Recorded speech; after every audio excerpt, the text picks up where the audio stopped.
Hello everyone, आप सभी दोस्तों का स्वागत है। इस वीडियो में हम लोग बात करेंगे केनरा बैंक कंपनी के बारे में। केनरा बैंक की सब्सिडी कंपनी की आईपीओ आने के अपडेट के कारण से, और देखा जाए तो इस कंपनी की सब्सिडी कंपनी की 8,000 करोड़ की आईपीओ आने वाली है। उस आईपीओ की आने के अनाउंसमेंट की वजह से, और साथ-साथ एक और न्यूज़ जो कि गवर्नमेंट ऑफ इंडिया यदि एनडीबी ये कम यहाँ पे कंटिन्यू करती है, तो उसकी वजह से भी कंपनी के शेयर प्राइस में तेज़ी आते हुए देखने को मिली है। तो जिसको हम लोग डिटेल्स में एनालिसिस इस वीडियो में करेंगे। सो वीडियो को अंत तक देखिएगा, और ऐसे ही daily IPO, grey market premium और स्टॉक स्पेसिफिक अपडेट के लिए चैनल को सब्सक्राइब कर लीजिए। कमेंट में टेलीग्राम ग्रुप का लिंक दिया गया है, वहाँ भी आप लोग जुड़ सकते हैं। टाइमली छोटे-मोटे अपडेट वहाँ पे भी आप लोगों को मिलते रहते हैं। वैसे तो आज के डेट में यदि हम लोग बात करें इस कंपनी के शेयर प्राइस में, तो लगभग आप लोगों को केनरा बैंक कंपनी के शेयर प्राइस में लगभग 9.24% की तेजी के साथ ₹128.90 इस कंपनी की मार्केट क्लोजिंग प्राइस हम लोगों को देखने को मिली है। वैसे इस कंपनी के बारे में बात करते हैं तो लगभग 5 डेज़ के मूव को देखें तो लगभग आप लोगों को 9% की पॉजिटिव मूव देखने को मिली है। 1 मंथ की मूव की बात करें तो एक ही कंसोलिडेशन फेज़ में इस कंपनी की शेयर प्राइस देखी जा रही है। कंपनी के बारे में बात करें तो 1 ईयर के रिटर्न्स को आप लोग इस कंपनी की 5 ईयर के रिटर्न्स को यदि इस कंपनी को देखते हैं, तो लगभग इस कंपनी ने 145% की पॉजिटिव रिटर्न्स देती हुई देखने को मिले। लेकिन वहीं पे इस कंपनी की कोविड में जो गिरावट आई थी, और कोविड में गिरावट के बाद इस कंपनी ने हाई बनाया था, उस हाई को लेकर अभी तक के रिटर्न्स को आप लोग यदि काउंट करोगे तो काफ़ी अच्छे शानदार रिटर्न्स इस कंपनी ने अपने शेयर होल्डर्स को देती हुई देखने को मिली। लगभग देखा जाए तो 700% की पॉजिटिव रिटर्न्स इस कंपनी के द्वारा अपने शेयर होल्डर्स को दिया जा चुका है। यानी कि इस कंपनी के बारे में बात करें तो कंपनी ने एक अच्छी और बेहतरीन शानदार रिटर्न्स अपने शेयर होल्डर्स को ऑलरेडी देती हुई देखने को मिल चुकी है। जिस तरीके से जैसे इस कंपनी ने रिटर्न्स दी है, वो आउटस्टैंडिंग यहाँ पे परफॉर्मेंस करती हुई देखने को मिली है। अभी भी इस कंपनी की जो मार्केट कैप है 1.16 लाख करोड़ की देखने को मिल रही है। कंपनी की जो प्राइस ट्रेडिंग है सिंगल डिजिट में है, 7.65 की है, और अभी भी डिविडेंड यील्ड की बात करें तो 2.50 की परसेंट की डिविडेंड यील्ड इस कंपनी के द्वारा पे आउट किया जाता है। वैसे इस कंपनी की 52 वीक की लो की बात करेंगे हम लोग, तो लगभग इस कंपनी ने 58 रुपीज़ की लो बनाई थी, और वहाँ से ₹128.90 की हाई बनाते हुए देखने को मिली थी। इस कंपनी ने ऑलरेडी अपने शेयर होल्डर्स को काफ़ी अच्छे मल्टीबैगर रिटर्न्स देती हुई देखने को मिल चुकी है। और जो आईपीओ की न्यूज़ और अपडेट आ रही है उसकी बात करें हम लोग, तो यहाँ पे उसके कारण से भी इस कंपनी की वैल्यू अनलॉक होने वाली है, जिसकी वजह से भी इस कंपनी के शेयर प्राइस में आने वाले समय में जो ये तेज़ी है, वो तेज़ी जब तक इस कंपनी की लिस्टिंग सब्सिडियरी की नहीं हो जाती, तब तक यहाँ पे आप लोगों को तेज़ी जो बन रही है, वो तेज़ी यहाँ पे सस्टेन करेगी, और आने वाले समय में तेज़ी कंटिन्यू भी आप लोगों को देखने को मिल जाएगी। वैसे भी यदि हम लोग देखें इस कंपनी के बारे में बात करते हो, तो Canara bank share price jump जो 4.5% की तेज़ी आप लोगों को शुरुआती ओपनिंग ट्रेड में दिखाते हुए देखने को मिली थी, उसके बारे में बात करें तो यहाँ पे कंपनी के द्वारा जो अप्रूवल, जो अपने स्टेक को डाइल्यूट करने वाली है अपनी सब्सिडियरी कंपनी, जो कि कनरा, यहाँ पे देखा जाए तो Canara HSBC life insurance company के थ्रू यहाँ पे आईपीओ के माध्यम से अपने शेयर को डाइल्यूट करेगी। इसकी वजह से भी इस कंपनी के शेयर प्राइस में तेज़ी आते हुए देखने को मिली है।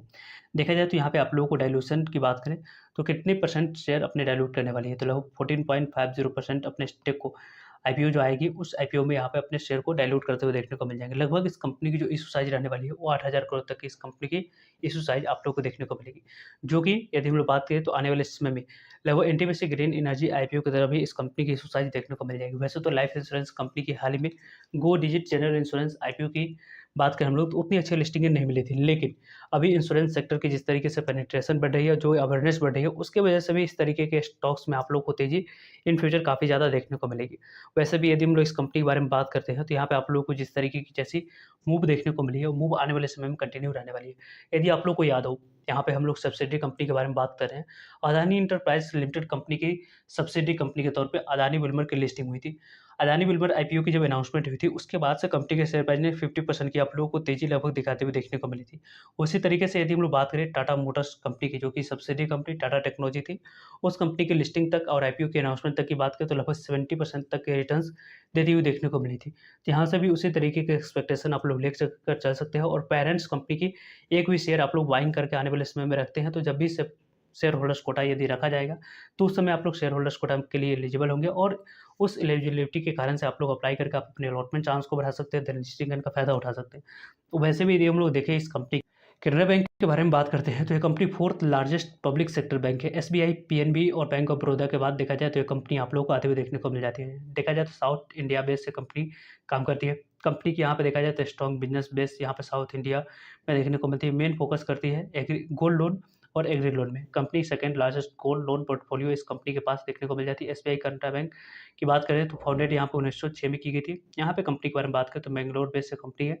यहाँ पे इस कंपनी के रिलेटेड बात करते हैं तो रिटेल बैंकिंग ऑपरेशन करती है, और होलसेल बैंकिंग ऑपरेशन भी कंपनी करते हुए देखने को मिल जाती है। अभी यहाँ पे कंपनी के बारे में बात करें हम लोग, तो कंपनी की टोटल मार्केट कैप आप लोग देख सकते हैं कितने करोड़ की देखने को मिल रही है। 1,16,150 करोड़ की आप लोग को टोटल मार्केट कैप देखने को मिल रहा है।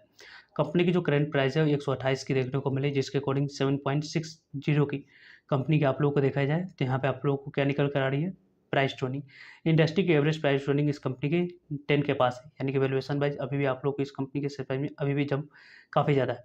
कंपनी की जो बुक वैल्यू है वो 86 की है, जो कि यहाँ पे अच्छी है। कंपनी की बात करें तो डिविडेंड यील्ड यहाँ पे 2.51 की है।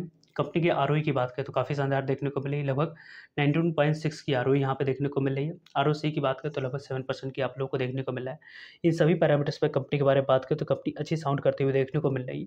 यहाँ पे कंपनी के बारे में यदि हम लोग डिस्कस करें तो यहाँ पे आप लोग कंपनी की जो शेयर होल्डिंग्स पैटर्न्स आप लोग देखोगे तो शेयर होल्डिंग्स में आप लोग देख सकते हैं कि प्रमोटर्स के पास लगभग 63% की स्टेक आप लोगों को देखने को मिल रही है। जब यहाँ पे बैंकिंग सेक्टर में क्राइसिस आई हुई थी और जिस समय इस कंपनी के शेयर प्राइस में बड़ी गिरावट देखने को मिला था, तो उस समय आप लोगों को देखा जाए तो प्रेसिडेंट ऑफ इंडिया यानी कि आप लोगों को गवर्नमेंट ऑफ इंडिया के द्वारा इस कंपनी में अपने स्टेक को बढ़ाया गया था। लगभग देखा जाए तो 78% तक अपने स्टेक को लाया गया। फिर से यहाँ पे एज ऑफ नाउ 63% की स्टेक आप लोगों को देखने को मिल रही है। एफआई की होल्डिंग पहले 4% के आसपास थी, वो आप लोगों को बढ़कर 10.57% के पास देखने को मिली। और हाल ही के शेयर होल्डिंग्स की बात करें तो उसमें भी आप लोगों को काफ़ी ज़्यादा इंप्रूवमेंट देखने को मिले। डीआई की होल्डिंग भले ही आप लोगों को कम हुई है, लेकिन एफआई की होल्डिंग बढ़ी है। पब्लिक की होल्डिंग थोड़ी सी यहाँ पे इंक्रीज हुई है, जो कि पहले यहाँ पे पब्लिक की होल्डिंग 15% के पास थी, वो आप लोग गिरकर यहाँ पे 12% के पास आई हुई थी। अभी भी 10% के पास इस कंपनी की देखने को मिल रही है। यहाँ पे देखा जाए तो राकेश झुनझुनवाला सर की इस कंपनी में इन्वेस्टमेंट थी, उनकी यदि हम लोग बात करें तो आप लोगों को अभी भी इन्वेस्टमेंट इस कंपनी में लगभग 2.07% की स्टेक पहले थी, अभी 1.45% की स्टेक इस कंपनी में देखने को मिलेगी। यानी कि शेयर होल्डिंग्स पैटर्न्स के अकॉर्डिंग बात करें तो अभी भी इस कंपनी में बड़े प्लेयर्स की पार्टिसिपेशन और विश्वास इस कंपनी में आप लोगों को देखने को मिली, जो इंडिकेशन दे रहा है कि इस कंपनी के शेयर प्राइस में जिस तरीके की वैल्यू अनलॉक होने वाली है। और ऐसे भी देखा जाए तो इस कंपनी के आने वाले समय में 2 कंपनी लिस्ट होने वाली है, जिसके कारण से काफ़ी अच्छी वैल्यू अनलॉक होने वाली है, जिसकी वजह से भी इस कंपनी के शेयर प्राइस में हाल ही के दिनों में तेज़ी भी देखने को मिली और तेज़ी आने वाले समय में कंटिन्यू भी हम लोगों को देखने को मिल जाएगी। इस कंपनी की टेक्निकल चार्ट पैटर्न्स को देखें तो टेक्निकल चार्ट पैटर्न्स के अकॉर्डिंग यदि हम बात करते हैं तो इस कंपनी के शेयर प्राइस आराम से, जो इस कंपनी ने ऑल टाइम हाई बनाई थी, उस हाई तक आराम से कंपनी जाते हुए देखने को मिल रही है। लगभग 170 के पास जाएगी। 170 के पास जाने के बाद इस कंपनी के शेयर प्राइस में कुछ दिनों तक कंसोलिडेट करनी चाहिए। उसके बाद जो ब्रेकआउट आएगी, उस ब्रेकआउट की बात करें तो यहाँ पे जो लो बनी हुई है और हाई की बात करें तो काउंट करके ऊपर लेवल पर आप लोग रख के यहाँ पे कंपनी की गेन को कैलकुलेट कर सकते हो और काफ़ी अच्छी मूव की एक्सपेक्टेशन लेकर इस कंपनी में होल्ड करने की आप लोग प्लानिंग कर सकते हो। इस कारण से मैं इस कंपनी में पर्सनली यहाँ पे होल्ड करने की प्लानिंग में हूँ।